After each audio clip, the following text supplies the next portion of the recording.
जय श्री कृष्णा। राधे राधे। माघ महीने का 27वां अध्याय। पूर्व जन्म के पापों की चर्चा करने के बाद उस प्रेत के पूर्व जन्म के अच्छे कर्मों से बनने वाले प्रारब्ध की चर्चा करते हुए कहा, कभी कभी कुरूप कायाधारी नीच कुल उत्पन्न हुए मद बुद्धि मूर्ख कुटिल तथा समस्त श्रेष्ठ जनों एवं धर्मात्माओं की निंदा करने वाले और उदारता वीरता शूरता तथा समस्त सत गुणों से सहित रहित मनुष्य भी अपने पूर्व कर्मों से राज्य सुख प्राप्त करते हैं। वास्तव में उनकी यह इस आश्चर्यजनक सुगत उपलब्धि का एकमात्र कारण उनका प्रारब्ध ही होता है, जो उनके पूर्व जन्मों के सत्कर्मों से निर्मित होता है। प्रेत वर्ण वाणी में रोते हुए उस धार्मिक व्यक्ति से आगे कहने लगा कि हे महात्मन, कुछ मनुष्य का प्रारब्ध इतना प्रबल होता है कि कायर निर्बल बुद्धिहीन अविवेकी नीति तथा धर्म कर्म को न जानने वाले नपुंसक अज्ञहीन तथा पापचारी होते हुए भी राजा बन जाते हैं।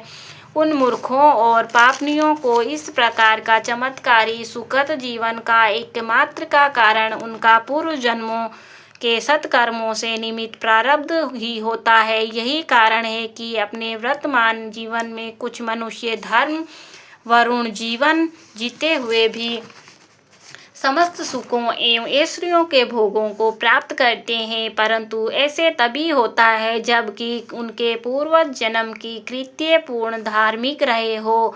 पूर्व जन्मों में उन्होंने घो भूमि अन्न वस्त्र श्रवण इत्यादि का दान किया हुआ होता है। इन पुण्य कार्यों की शक्ति से ही उनका प्रारब्ध और वृत्तांत हर प्रकार से सुखी बनाता है।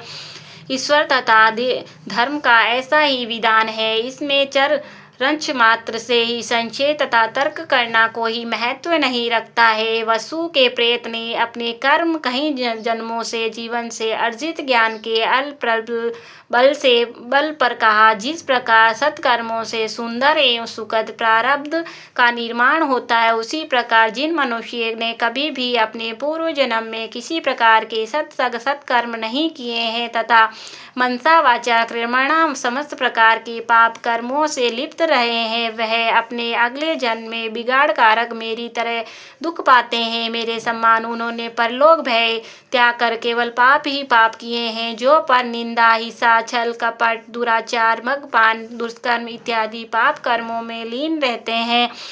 यह लोक तथा परलोक दोनों ही घोर घष्ट अंत अशांति तथा नाना प्रकार के दुख प्राप्त करते हैं। हे ब्राह्मण, मेरे इस कथन का प्रत्यक्ष प्रमाण तुम्हारे सम्मुख में स्वयं हूँ।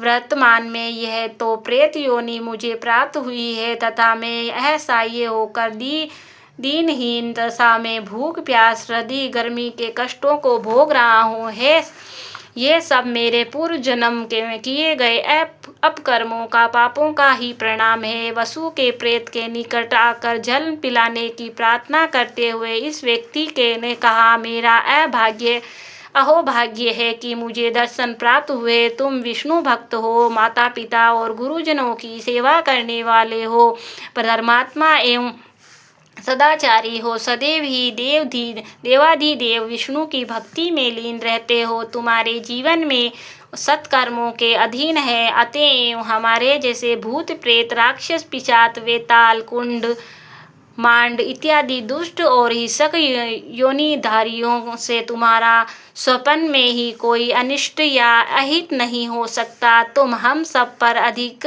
शक्तिशाली हो, तुम्हें हमारा भय नहीं करना चाहिए। हमसे डरने की तुम्हें कोई आवश्यकता नहीं है। भगवान के भक्तों की पवित्र ग्रह नक्षत्र दिक्पाल देवता इत्यादि सदैव ही रक्षा करते हैं और स्वयं भगवान भी अपने भक्त का ध्यान रखते हैं। भक्त का यश किन्नर असुर गंधर्व दुष्ट ग्रह भी अहित नहीं कर पाते हैं। हे धर्मात्मा ब्राह्मण, भगवान की भक्ति के कारण तुम्हें जो सहज अभय प्राप्त है, अतः तुम मुझको पास में आकर अपने हाथों से संगम पवित्र जल पिला दीजिए।